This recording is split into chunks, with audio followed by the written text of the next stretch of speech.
Welcome to the Heritage Show, where we delve into stories of healing, empowerment, and resilience of women around the globe. Today's guest is Kaitlin Zhang, CEO of Oval Branding, a company that helps individuals and organizations build strong global brands. In this episode, Kaitlin shares her story from China to Canada and to the UK, and the mindset shifts that helped her grow as a global communicator and entrepreneur. She unpacks her 5-step framework for building a personal brand and offers practical strategies from public speaking, emotional connection to cross-cultural storytelling, and using AI wisely.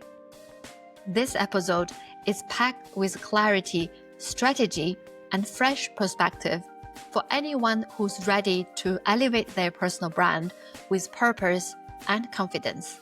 Let's dive in. Hello, Kaitlin. Welcome to the Heritage Show. I'm so excited to have this conversation with you about personal branding, about branding and strategy, and much more. Welcome. Thank you for inviting me, Lynn. A pleasure to be here. So personal branding is such an important topic nowadays, whether you're an entrepreneur, a creator, or perhaps someone want to find a new job. Even for individual that might not look for any new opportunity, I think how we present ourselves to this world can really make or break our future or opportunities. So you are the expert in this field. My first question to you is, what is the impact that you're trying to make and the mission that you are having? Well, one of the Chinese clients that I had wanted to promote the brand in the West. And then the thing that we tell them is everyone is interested to know about your product and interested to know about your services, but oftentimes a lot of my Chinese clients are too shy to promote themselves. Because Yeah. in Chinese culture, right, we want to be humble, want to seen as not bragging about ourselves too much, which is sometimes quite opposite to Americans, isn't it? And I would tell them, no, it's really important actually for the founder, the CEO, or at least the spokesperson from the company to tell them about your brand vision and stories, to add that personal touch, add a human face to the product and services that you're selling and promoting. Because oftentimes when I work, especially in cross-border, people are not meeting the first time in real life. People are finding you online, right? They're Googling who people are. They're looking up your social media or your company website, your personal profile on there. So it's really important to make sure that you have a good, well-maintained and visible personal brand so that at least online people can find you and form their good first impression. Yeah, that makes so much sense. What I hear from you is personal branding is not only relevant for individuals, but also very critical for brands and products out there want to really make this personal touch and connection with their consumers or their end users. Oh yeah, absolutely. Yeah. Yeah. And what I hear, some keyword you highlighted was also very interesting in terms of this culture difference and in terms of the mindset of what personal branding is and why it is so critical. On this topic, before we jump into personal branding, I would like to first understand a bit better your stories because you've grown up in Xi'an and Shenzhen, also Vancouver. I wonder if you could share with us more on your personal journey. How did that lead to personal branding and where you are right now? Yeah, so I'm Chinese born in Xi'an and grew up in Shenzhen as a child. So I spent the first third of my life, up to like 10, 11-ish, in China. And then when I was 11, my family and I immigrated to Canada, Vancouver, Canada. That's where I did finished my primary, secondary education and university there. That's about the next third of my life. And I went to the States to work for a little while, and I realized America wasn't quite right for me. I was in San Francisco, and after that, I said I need to move somewhere. At age of 23, I decided I need to move somewhere that's got creative energy, entrepreneurial spirit, English speaking, that's going to have like really cool opportunities to travel too. So I moved to London. That's a natural choice. And I've been so happy since when I was 23. I've been here for so I pretty much spent about a third of my life in China, a third of my life in North America, and a third in the UK. Hence why when I built my company at the age of 26, one of the core offerings that we do is in cross-border, cross-cultural branding and marketing, working a lot between UK, China, and also the States. And that's been great. One of the other things that you mentioned is we do personal branding services. So when I was first starting out in London, I was working for a tech startup. And one day the CEO and founder came in and she was a bit flustered. And then she was like, oh no, I just had a meeting with an investor and the investor really liked our product. They really like our idea. They think it's a great idea. But the investor, when they were Googling us, they couldn't find anything. And they just didn't know if the team was going to be able to deliver. They weren't sure who the team are because there was no personal brand built up for any of us. And so we actually ended up losing that investment opportunity. So I thought to myself, actually, is there a market here for especially founders, CEO startups, for brands to invest into the personal brands of the core people? And certainly that's something I've been doing for the last while too. So we worked with government officials, venture capitalists, authors, artists, celebrities, like all different types of walks of people, as well as people who are just looking for their next job and their next opportunity and wanted to test that out by building up their brand. That's kind of a nutshell of my journey. Thank you for sharing. I hear something very interesting as you grow up, move around the globe, and now you are building company and brand and support them build their business cross-border, across different culture. And then you highlighted this need for company to have a face in front of their brand to make this personal connection there. And I wonder how company can start doing it, because oftentimes there might be a concern of, let's say a CEO is too busy, or Mm-hmm, maybe the personality might not be the most extroverted or outspoken one. mm-hmm. So how does company can start and go about it? Yeah. So I was saying not every company needs to have a personal brand built. There are some companies that are probably makes more sense to have just the company be the brand.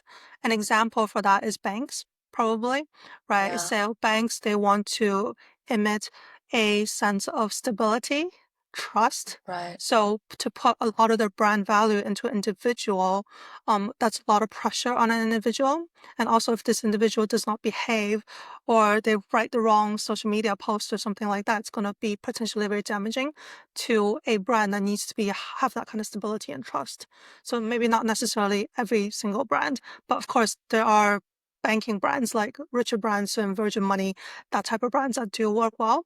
Yeah, Secondly is not the CEO or the founder, they don't necessarily have to be the face of the company. Mm. wow. Oftentimes that's true, especially if you're starting out and you want to gain momentum and you're just available, right? You want to do whatever it takes to build up your company brand. So that works. But if you know this for some reason the CEO and the founder doesn't want to do that, there are a couple more options. One of them is finding a spokesperson. Is there a core employee who's, going to be with the company longer term, is invested into the company? Can they become the face? Maybe they're really extroverted. Maybe they love being on video and live stream and go to speaking opportunities and wonderful, right? That's a great partnership. Another thing that they could do is using a mascot. So not necessarily a human kind of connection, but perhaps Mm, a designed mascot in some way that's going to also create that kind of more longer term brand building that's going to help support the company to have that human connection a little bit more. right. I'm not so sure about AI influencers at this stage. Let's see how they go, but there Yes, are companies that are doing that too. that's an interesting topic that we can discuss later. So what I hear you is not necessarily every brand or company need personal branding. Depends on the nature of the company Yeah, and for sure. the perception that the brand of the company need to establish in the market. And also, it doesn't necessarily always need to be the founder or the CEO. If there is anyone in the company that might be a founding member, a leadership, or a core person that could represent the value and the image of the company, that could go as well. And then you mentioned the third word. I didn't quite get is A mascot is like a character. For example, McDonald's will have the Ronald McDonald clown right. character. So a Yeah. character that could be the face of your company Yeah. to promote it in a certain way. The good thing Perhaps. about having a character as a intellectual property of the company is you can expand it to different medias and that character doesn't get tired, right? So you can just have them work a lot more and Right. be available a lot more. So that's another option. But of course, that's less human to human connection. Yeah. So there are pros and cons to Yeah. using that strategy. But it does work for lots of companies. Right. Especially when there is perhaps a storytelling and history Absolutely. components into it, Yeah. it makes it kind of feel like there is a heritage, there is a Yeah. history in it, For sure. and make it more trustworthy in Yeah. some way. And then you talk about perhaps future there might be AI influencer. And now I already see there are so many tools in the market and can create the AI image of an individual that I record some videos and Yeah. audios. They can already make new ones without me being in front of the camera, which is really mind blowing. So we can touch upon that. That's interesting. And then let's say a brand now decided to have this person representing their brand. And what's the next step? Because I think the brand image or brand marketing can still be very different from how you shape this person's image and this personal branding. How do you connect these two, but somehow Mm-hmm. also not confuse people between the Yeah. individual and the company, if that question makes sense? Yeah, for sure. So far we talked a lot about companies are needing a person to have a personal brand to promote them, but we also can think about it for just everyday individuals, creators, employees that are looking for their jobs, right? Say Yeah. they also need to be building up their brand too. One of the things that in my research has shown that in the US, more than 70% of HR professionals have rejected a candidate because of their online presence. That could mean that they have a negative online presence, say said something not appropriate on social media or something like that, or they don't have a presence and they're just Right. invisible, so there's no way for me to check. If I'm seeing one candidate that's got an amazing profile that have been writing about the industry that they want to work in, have been showing some expertise in demonstrating some of their connections, right, then I'm more likely to hire that person versus somebody who has zero presence because I Yeah. just don't know what I'm getting, right? If everything else being equal. So I think the strategy for building whether that's the company founder type personal brand or a creator employee type of personal brand, the strategies are the same. So it's a 5% process that I teach my people who attend my workshops or who get training on this. And before I go into the 5 steps, the first thing that we have to say is that the biggest misconception about personal branding is that it's about you. Mm. Okay. So if you It's so think that true. personal branding is building up myself and promoting me and it's me, bragging about everything I've done and everything I can do, right? That's not really personal branding. That's not the essence of it. So if I can get everyone to take away something today is personal branding is not about you. Okay. It's showing up, especially online personal branding, is showing up in a way that you are clear about how you can add value to other people. Yeah. So Right. that's why if you have that mindset shift, then you can understand that it's not about bragging. It's not about self-promotion. It's Yeah. about how do you be available and be able to have people search you and find you so that they can tap into the amazing abilities that you have that you can then serve others. Right? If you think about it that way, it's going to completely change it. Wow. That's really a mind blowing perspective that you brought up. I think that's so true because a lot of my friends Now they look at how creators and influencers making a sensation on different platform, and they always feel hesitated because exactly the misconception you highlighted is people will think they are bragging about themselves. They perceived as very, how to say this word, flamboyant and not sincere. But I don't think that's necessarily true, because as you highlighted, as long as your mindset and your goal is to serve other people, is to deliver value, and this will not be the case. So this is such a good reminder for us to first set the mindset right, and then next will be strategy and action and Exactly. Let's technique. get that right. Yeah, totally. Okay, so that's first is about the mindset.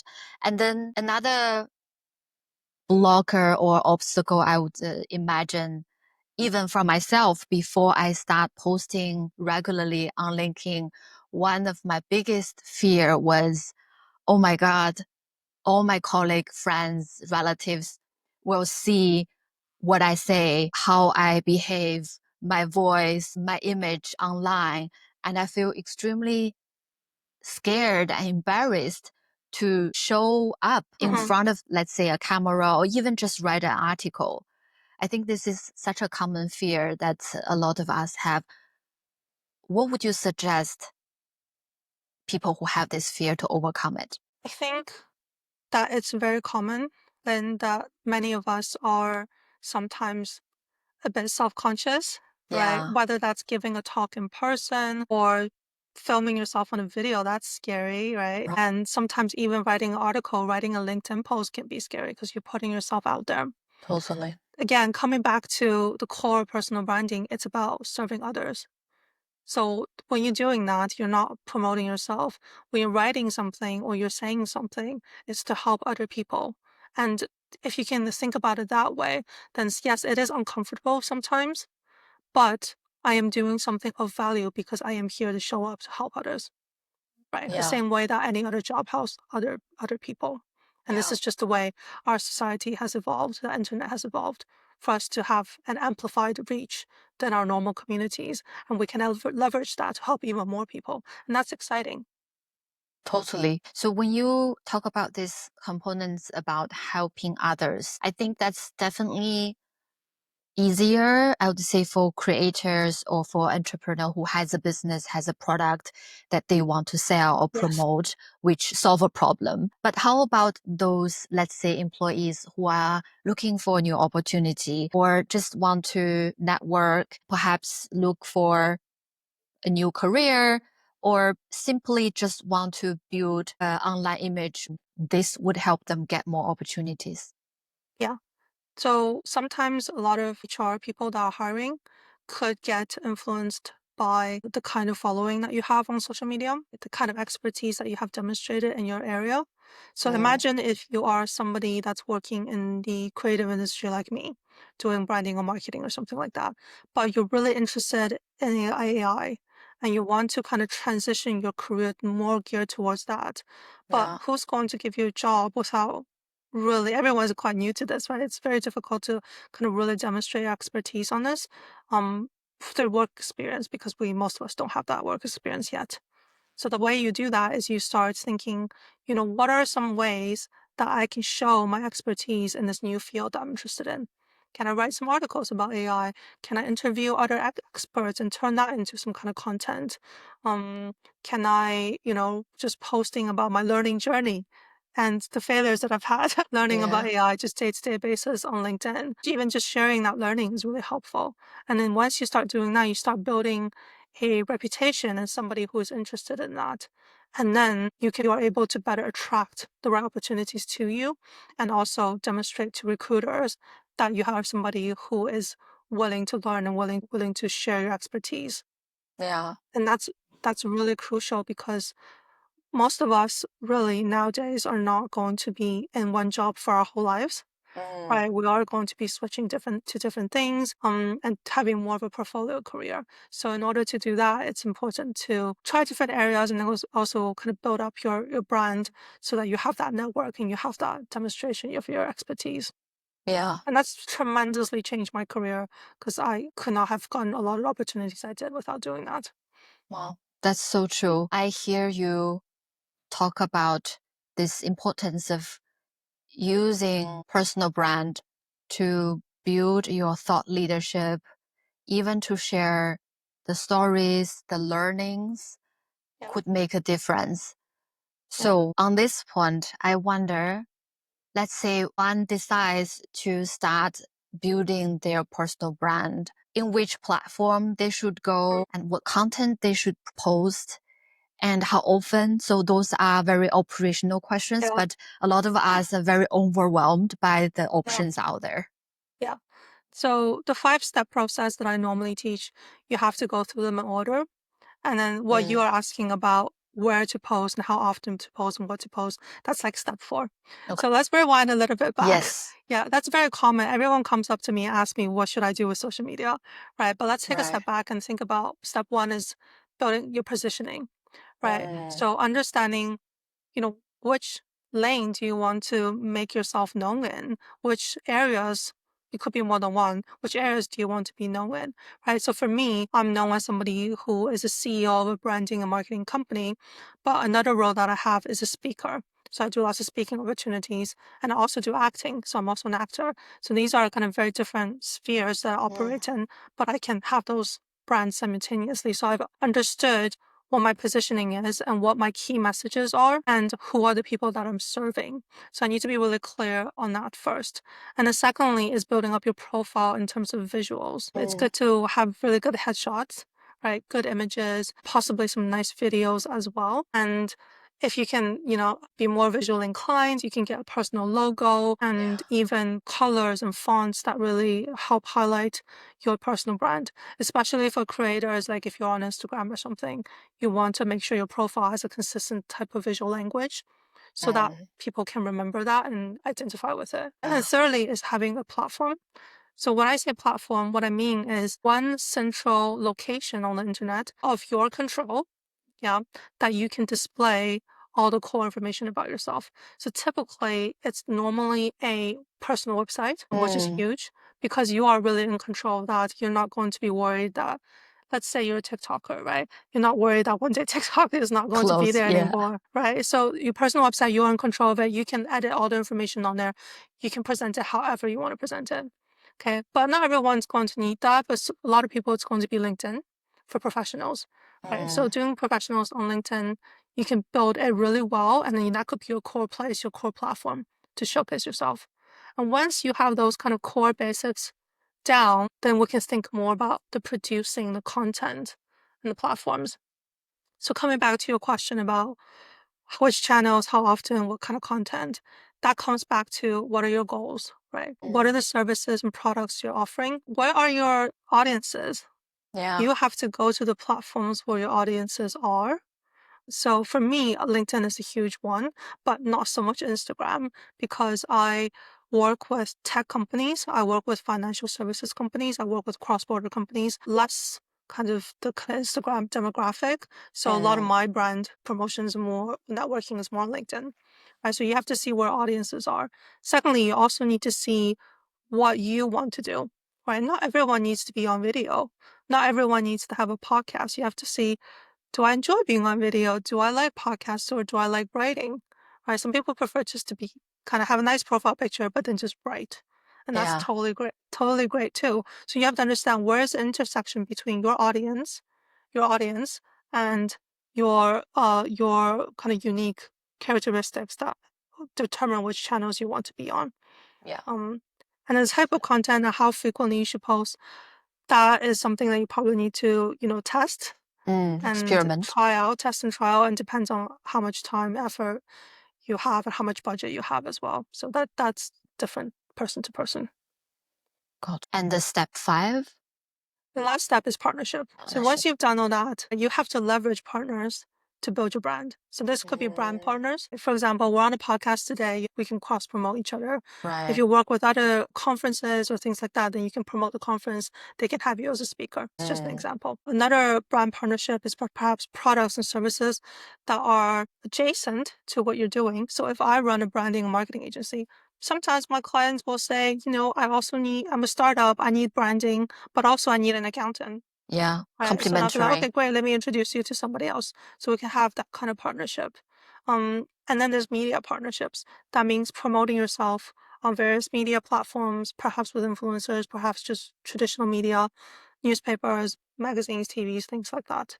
So, but you have to do the first four to get to five, Yeah, because if you're trying to reach out to a journalist and you don't have a great picture, you don't have a place where they can find information on you, you're not really clear on your positioning and what you're offering, no journalist is ever going to care about that, right? yeah. So you need to have those basic foundational steps ready, do them in Mm. order, and then come to the end.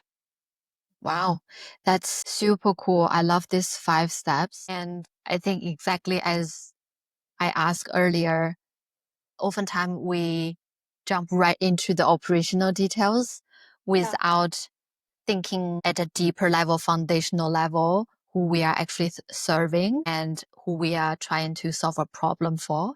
And Yeah. then also the basic element of establishing a profile, the brand style, the visual language you highlighted Yeah. on the second point, as well as somewhere you mentioned, I really love it, a platform where you have the control and not Hmm. entirely necessarily rely on other Yeah. platform or decisions or marketplace and so on. And then talk about the content strategy, about what you enjoy making and intersect with where your audience actually engaging and presence, and then partner with relevant product or Yeah. creator influence and make it a well-rounded content machine to support you to build your personal branding. That's genius. Thank you so much for sharing. And That's a I've very good already summary. learned so much through this last Yeah. 10 minutes of conversation. And you brought up something really interesting about your other roles other than being the founder. You're also a speaker and actor, which is really, really fascinating because I'd love to personally have more public speaking opportunity to also support my personal branding. But public speaking, it's such a scary thing.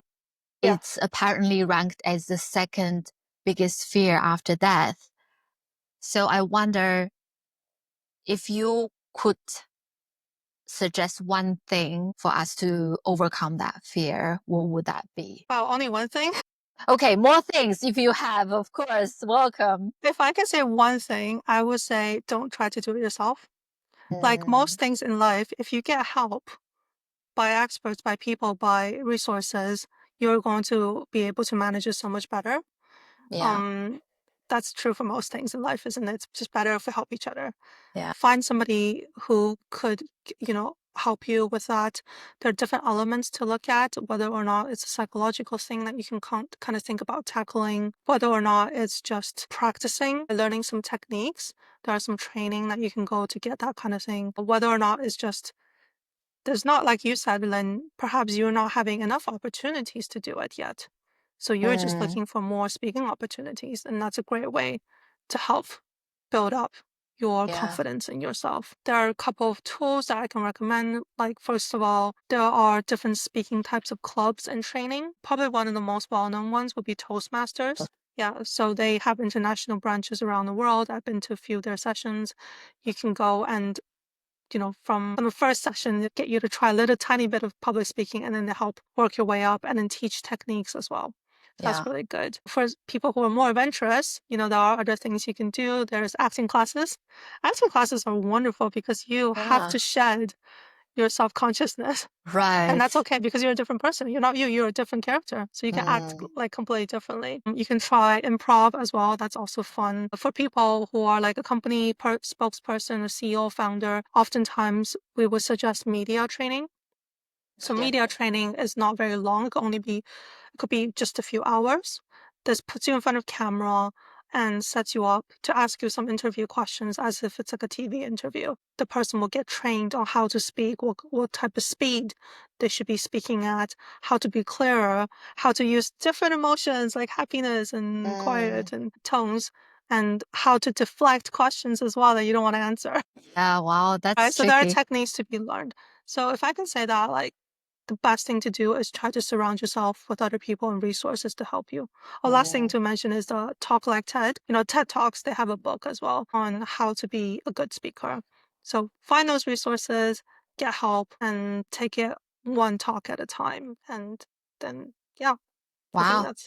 That's super helpful. I love that the acting class part as well, as I used to do some small acting growing up. So that's definitely something I would love to try. And when you mentioned about asking for help and surround yourself with people that have expertise in this area, I think that's probably one of the biggest hurdles that we have to overcome because we mm, often have this limiting belief of we have to do things alone and yeah, it's for sure. embarrassing to ask for help. But this is exactly the way to be better at it because there are people actually are expert like you in this area.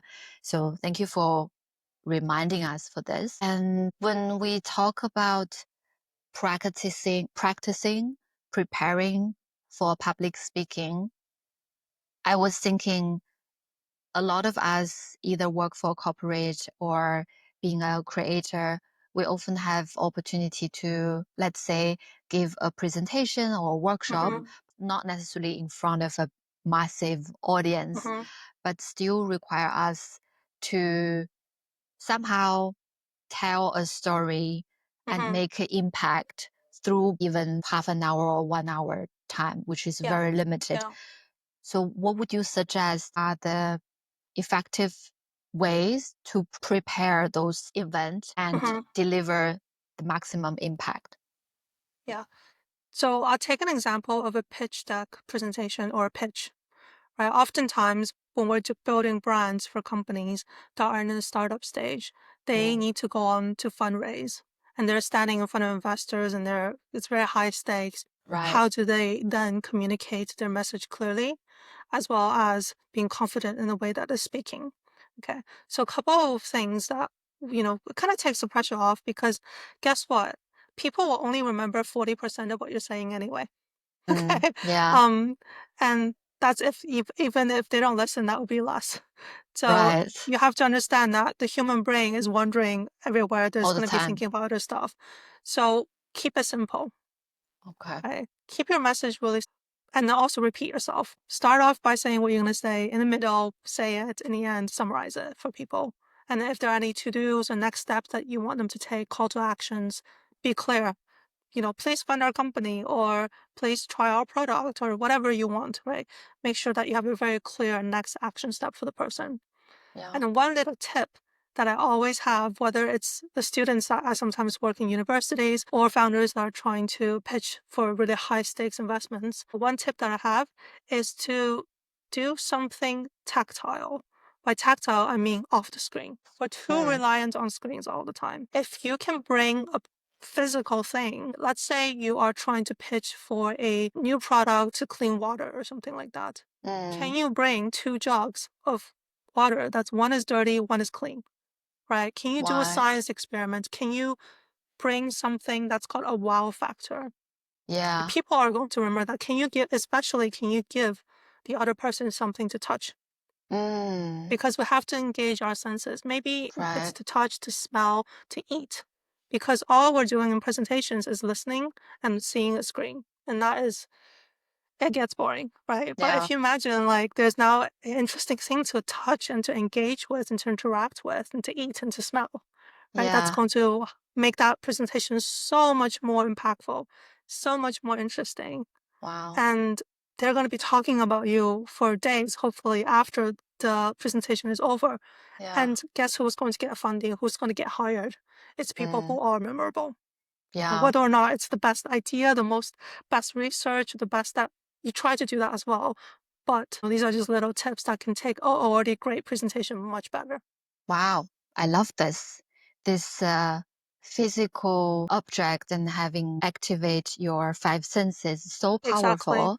Yeah. I literally post a linking post about how to Oh, yeah, I saw reduce, that. Yes, yeah, yes, the five senses. Yes, yes, absolutely. exactly, Absolutely. reduce anxiety and be present using five senses, and exactly align with what you mentioned about how can we activate our emotions and memories by activate our senses and really get into the body instead of overly in our head and perhaps only focus on visual. So love this. But maybe a small follow-up question. What if this product is such an digital or um, not physical product, that how can you connect these two? Would you use a metaphor or something similar to tell a story Yeah. around that? So, like, what if the product's completely digital?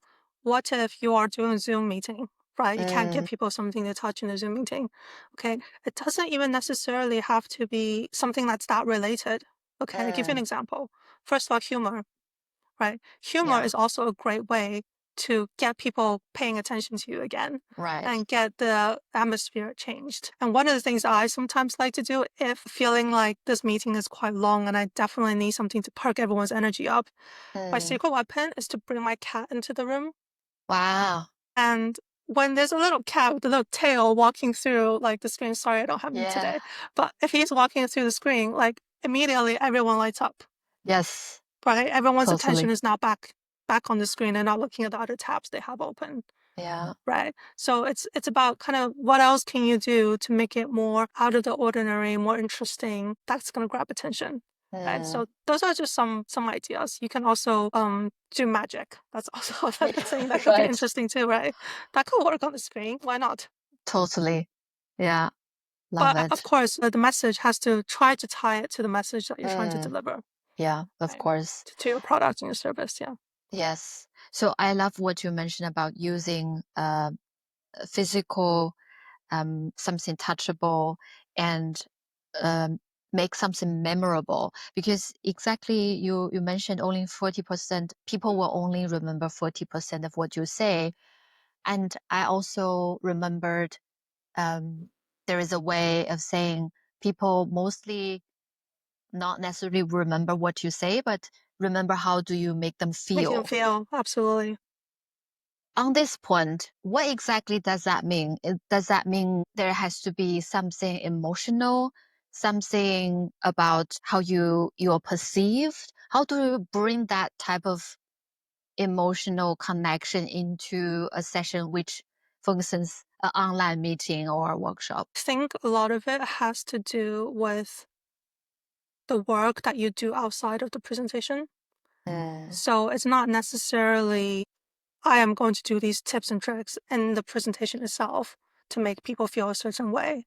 yeah, What you want to get to is day to day, as you're talking to people, day to day conversations, the vibe that you're giving, the confidence that you're giving, the humor that you're giving, right? You got to build that up outside of that crucial presentation. right. And to have that is it's working on getting to know yourself, working on getting to know what your strengths are in terms of communication, and kind of further developing those things and boosting your confidence outside of special work presentations, right? Yeah, And that's in our day to day in and that day to day, yeah. in learning ourselves, cultivate self awareness, leverage our strength. So that's a very powerful reminder. And on this topic, do you have any resources or book or people that you think are master in this area that we can learn from? Oh, there, I think everyone needs to find the right people Mm, for them, okay. right? So one of the things that I've noticed is that especially for Asian women like us, there are not that many role models out there, Totally. right? Mm, Who are very confident speakers that we can see day to day all the time in the mm, media. That's just not, they're just not there. not So exist. we need to do is we need to go find those amazing like people who perhaps it could be used for that if they look like us or sound like us. Yeah. who can then inspire us. So one of the things that I've noticed for me is that it's really helpful for me to be following other Asians, female Asian leaders who are really confident, who are wonderful at speaking, who are wonderful at delivering their content. So Yeah. following those influencers or celebrities or academics really help me see that it's possible, right? We're not Mm, just a minority being represented in the media, but there's actually a lot of people that we can actively try to follow to help us gain our confidence. So some examples are like including actors and celebrities like Aquafina and mm, Michelle Yeoh, who just won an Oscar.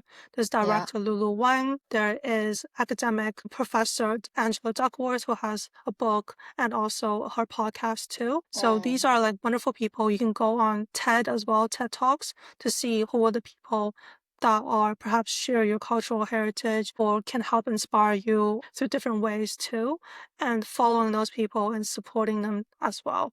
So I think seeing is believing, right? If we see that right. people who look like us can do it, then we can believe that we can do it too.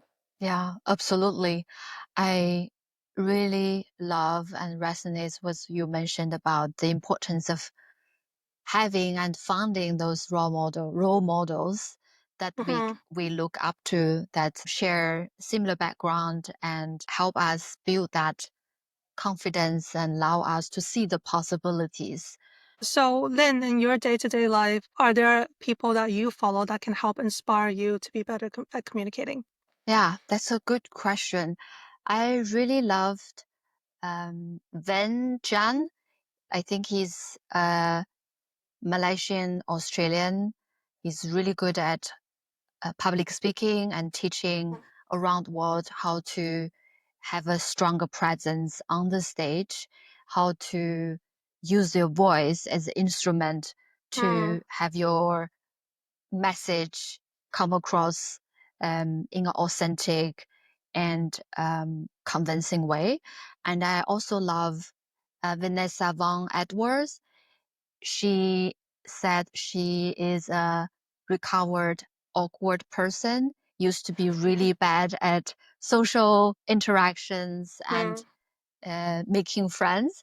And nowadays, she has done research with thousands of people and taught thousands of people around the world how to be a better communicator, how to be yeah. more charismatic. I found those teachers are really important and impactful in how I shape my communication style. Of course, I'm still learning, and I would hope to learn also much more from you on how to be a better communicator on my podcast, on other speaking engagement.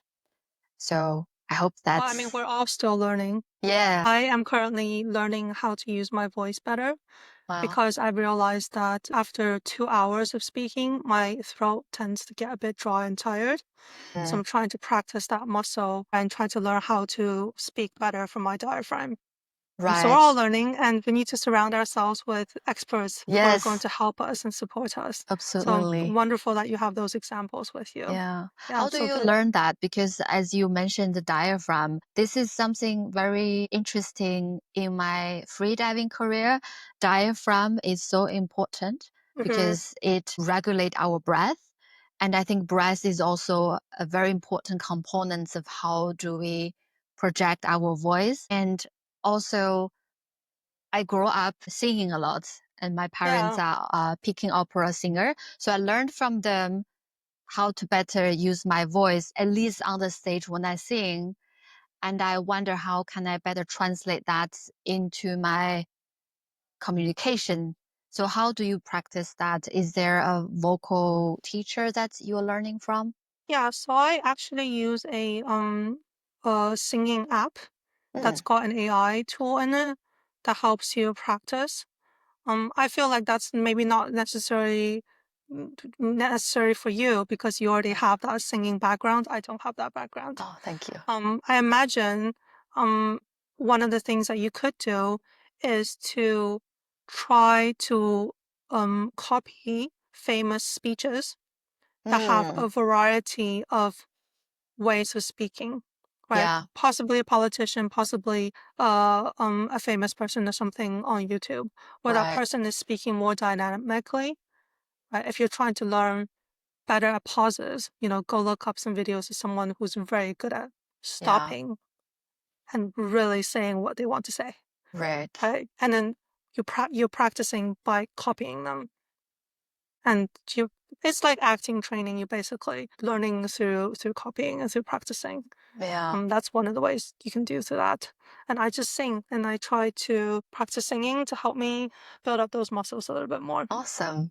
Love that. And it's a good reminder you said about politicians, because I think they Mm, are very well trained in their tonality, in how to emphasizing, how to use mm. speed, pause, volume, Yes. pitch, so many different Hand gestures as varieties. well. Yes. Their body language, their Yes. facial expression, so many things in communication that we can learn and master. Such a science and also a piece of art.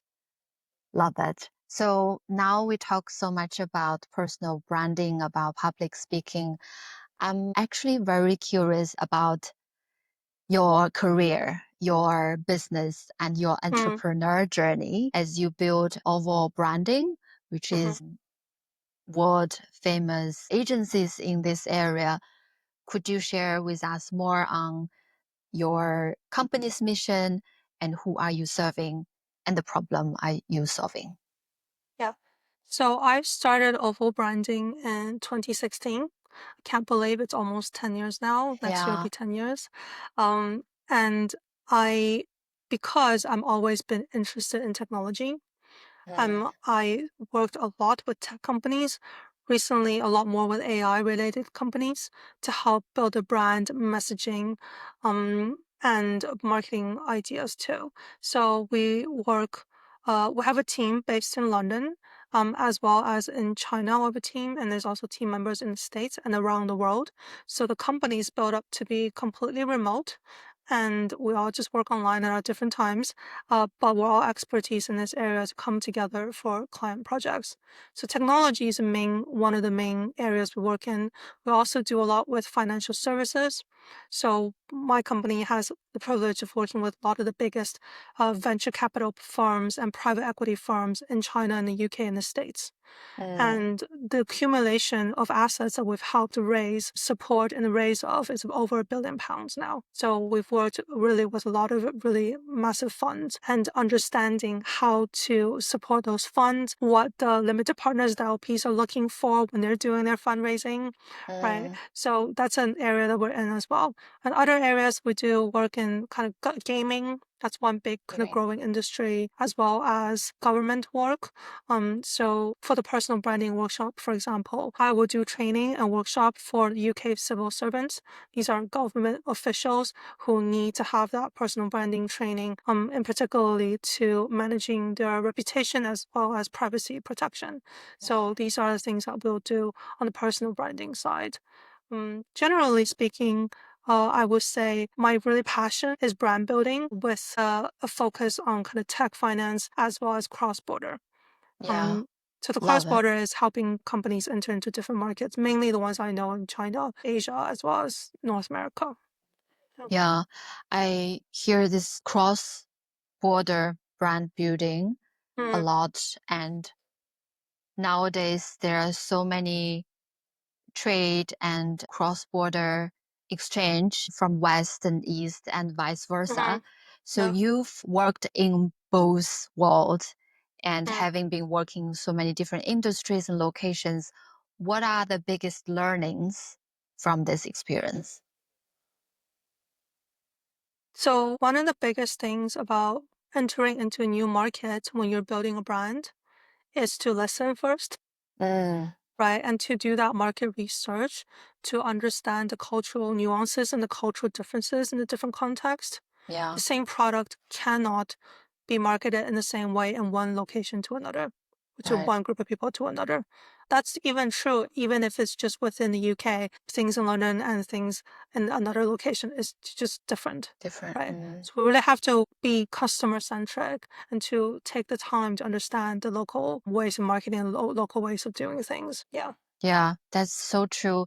Not only in cross-border business building, but also in all areas in our Yeah, for lives, sure. which we often overlook. So yes, to listen and to really understand the need of local market, local Mm, users are key here. And from your experience working, for instance, bringing brand from Europe to China, mhm. and then bringing brands from China to Europe or Yeah. US, what are some of the difference in terms of their style or their behavior? Is there something you think each can learn from each other? Yeah, for sure.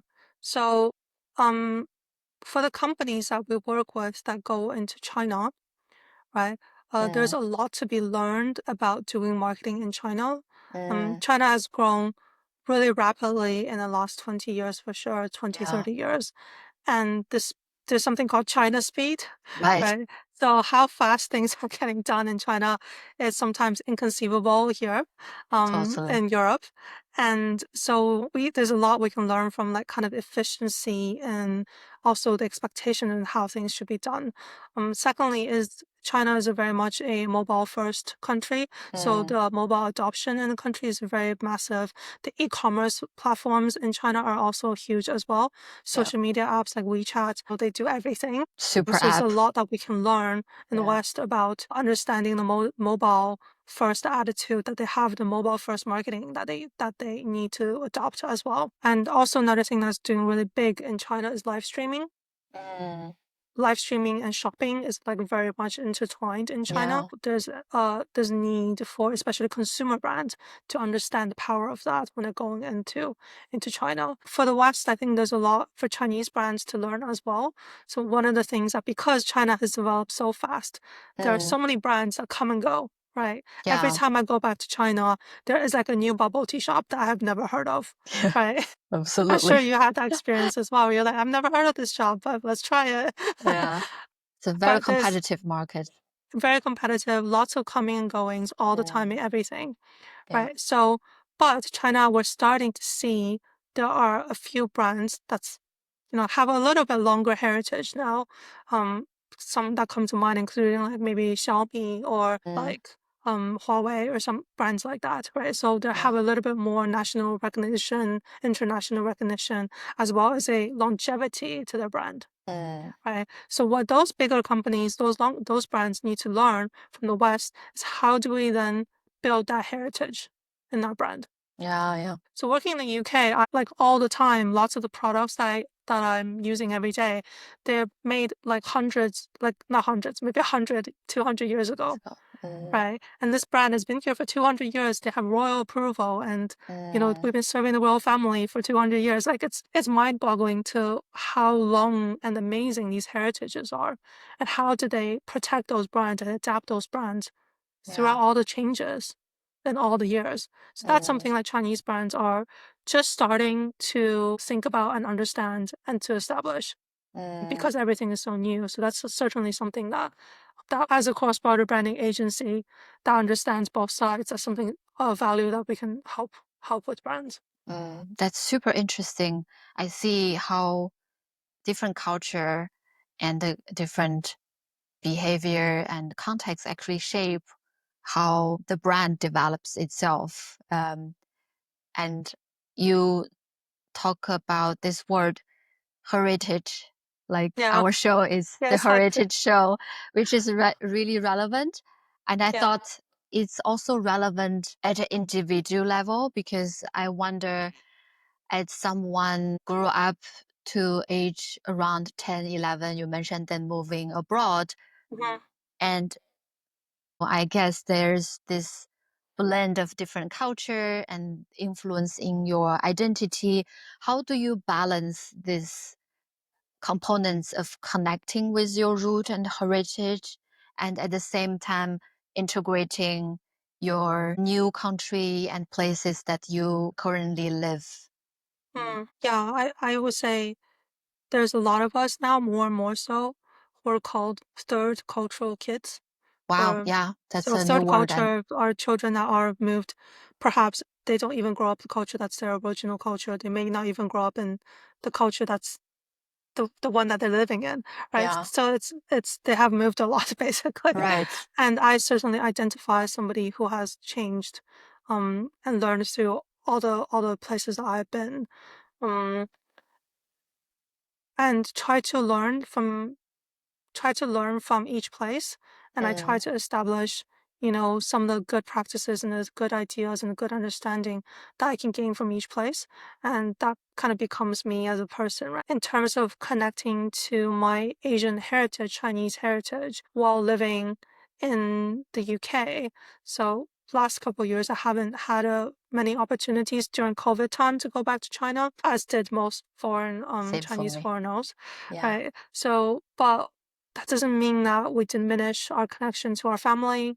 One of the Mm. great ways we connect with our families is through food, right? Yes, Yes. celebration for dumplings and Yes, mooncake. exactly, exactly. And that is something that we are just so immensely blessed to have in our heritage, right? And of course, there's keeping up with reading or watching or learning from different sources, whether it's online or offline, to make sure Mm, that I'm still understanding what the current market landscape is in China through social media mostly, and also going back once in a while, right, to experience and yeah. to see and to try out new things. Every time I go back, I tell my cousins to upload me all the newest apps on my phone. Yes.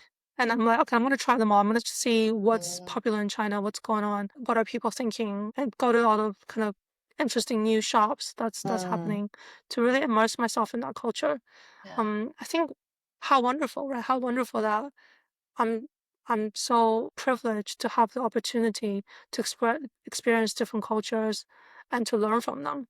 Yeah. And just I feel so grateful for that. Mm. Thank you for sharing. I love that you mentioned the gratitude. I Mm, think that's how I feel as well in experiencing different worlds, different culture has changed my life tremendously. mm, And exactly, I feel what you said about learning from each places and still be able to appreciate where we are from, using food, using those little ritual or yeah. something to connect us with our ancestor. That's really beautiful. Thank you for sharing.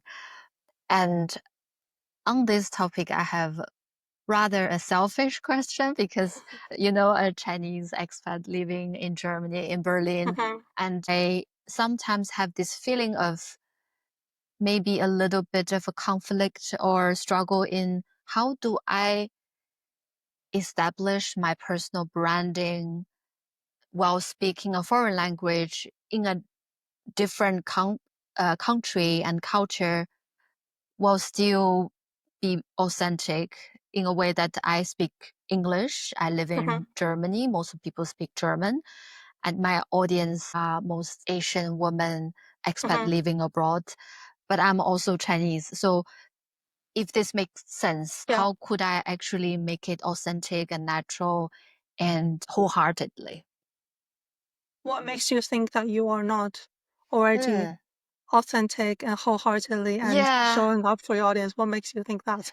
that's a good question. Maybe it's part of me overthinking, or perhaps I'm wondering, should I just speaking Chinese and just working with Chinese audience instead because we are Hmm. more resonate with each other in the same language and culture, but at the same time I felt quite comfortable working with other Asian women as well who speak English, might not Hmm. have the exact same background but still share similar perhaps limiting beliefs or maybe challenges living abroad. So I guess my question is, should I limit myself to my own Chinese people, or Hmm. should I rather Hmm. open it up? I think it depends on where do you think the value that you're adding is most beneficial to your audience. Coming back Mm, to let's forget about you for a second. Who in your audience have told you, right? Wow, Lynn, you are amazing. The mm, things that you're sharing on social media, the podcasts that you're doing really resonated with me, and I'm learning so much from you. And this is what I'm learning from you. From those people, can you understand, where are the core values and core benefits that you're offering them? yeah. And then you can think, okay, does that apply to just mostly just English-speaking Asian women, or is there also it's more beneficial if I more target more for Chinese women living in China?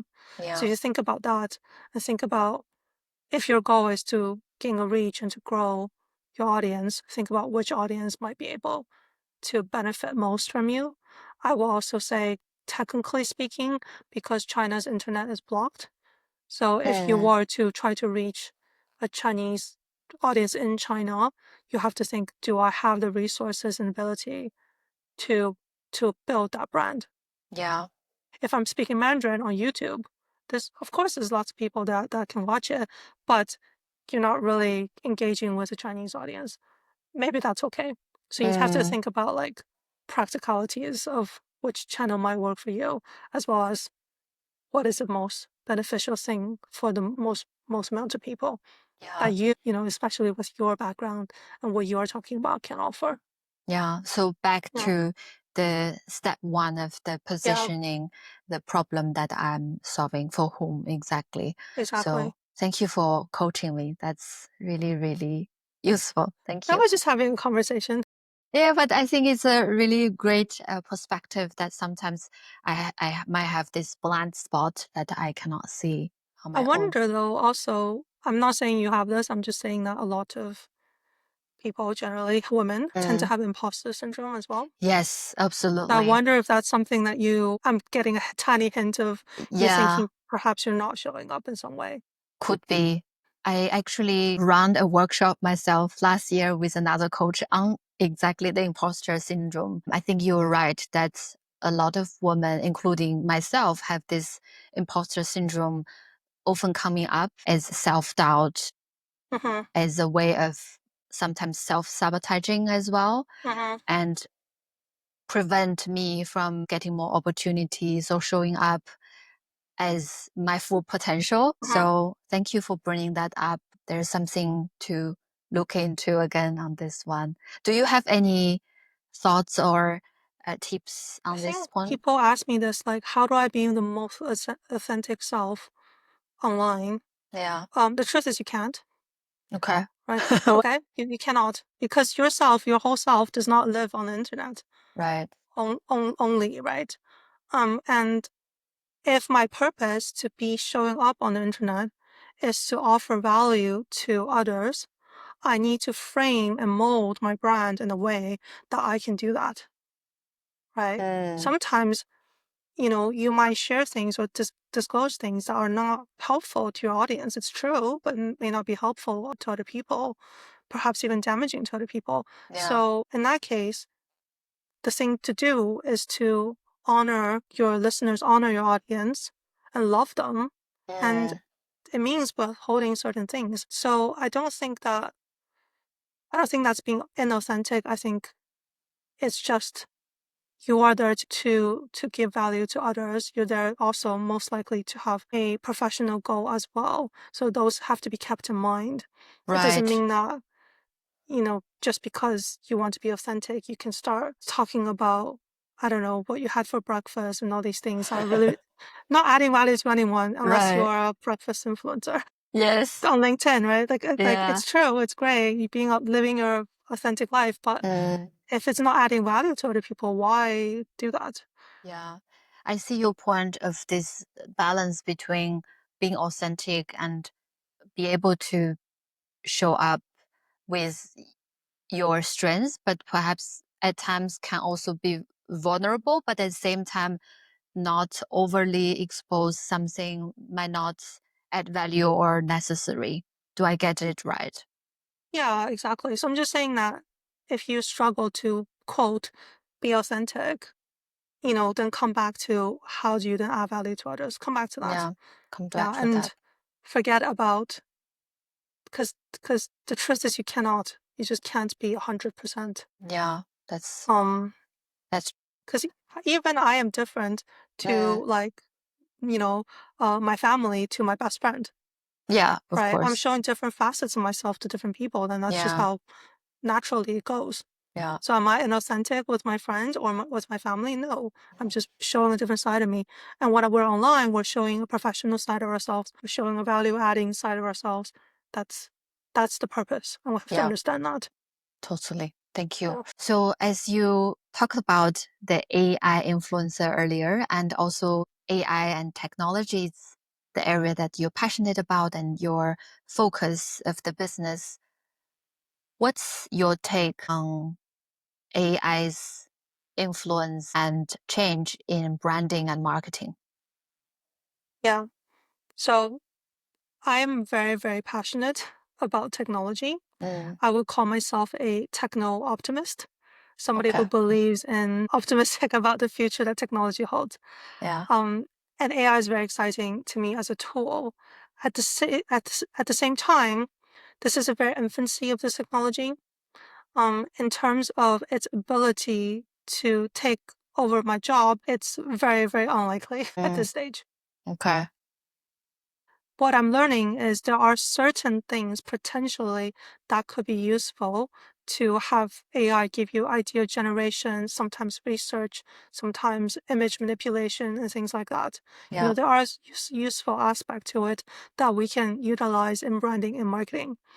But what I'm seeing is uh, because of the speed of which AI can create stuff, sometimes the market can be overflooded with poor quality content. Mm, How many of the blog posts and articles that are written out there or posts out there are AI generated that doesn't have that human take? It's yeah. just saying things that's already been said, doesn't really have creative energy. I think we need to be very careful as creators when we're using these tools.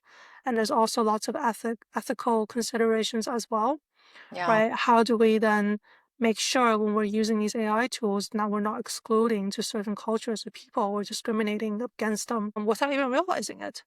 Because the Yeah. data that's been We are fed in biased. is not great. We've got to worry about the bias, like you said. Yeah. But Wow. maybe in 10 years, it could be really good.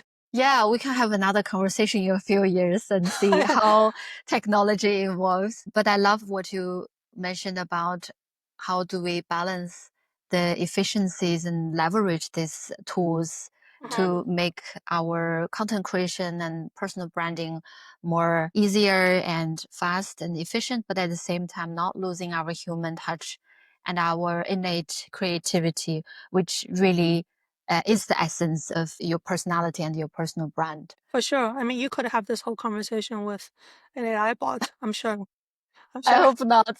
Yeah, I loved our real and authentic conversation. And I couldn't help wonder what would this be like in a few years down the road. But I'm also very excited and curious, like you mentioned. I still see so many more benefit and upside over the downside of AI, but definitely the ethical consideration, how do we utilize it is the key here. Yes, for sure. Yeah, cool. I'm wondering the next step for you, and do you have any exciting project and new initiative coming up? And what are you looking forward to?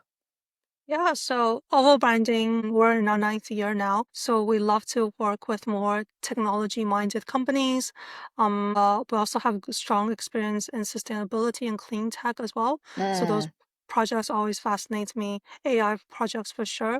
And the services we tend to offer include like branding, brand management, marketing like advertising, influencer marketing, social media, and we just love to meet new people and learn about what they're working on. For personal brands as well, if you are a founder of a company or someone who wants to promote your personal brand, even if you're just looking for new opportunities and could have a few consulting sessions on how to make your brand better, that's something we can work with.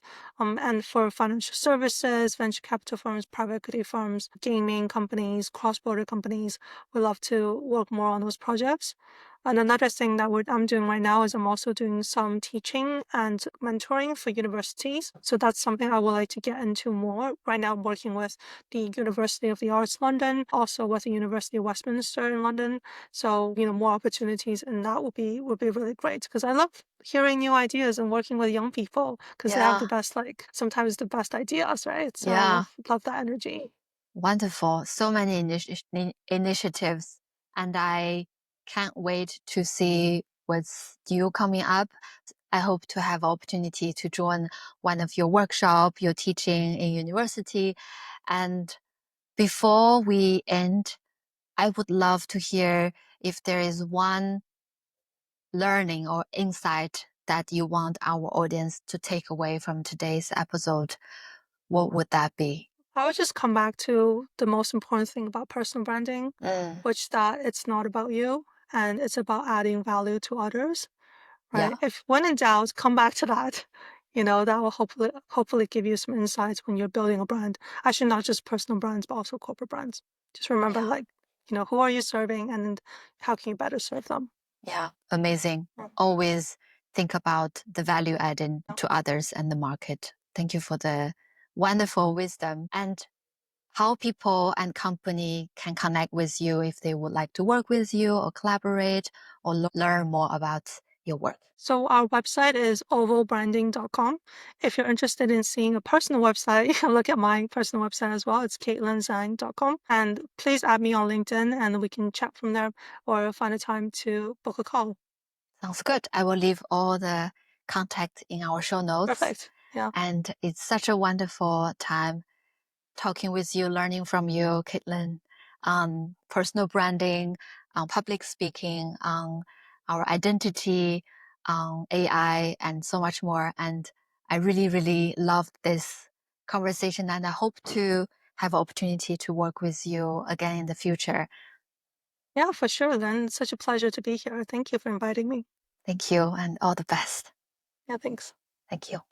Thank you for tuning into the Heritage Show. If you found this episode helpful, share it with a friend or colleague who's building their personal brand. Don't forget to subscribe so you will not miss upcoming episodes featuring honest conversations with inspiring women around the world. And if this sparked ideas or questions, I'd love to hear from you. Send me a message anytime. Take care. Until next time.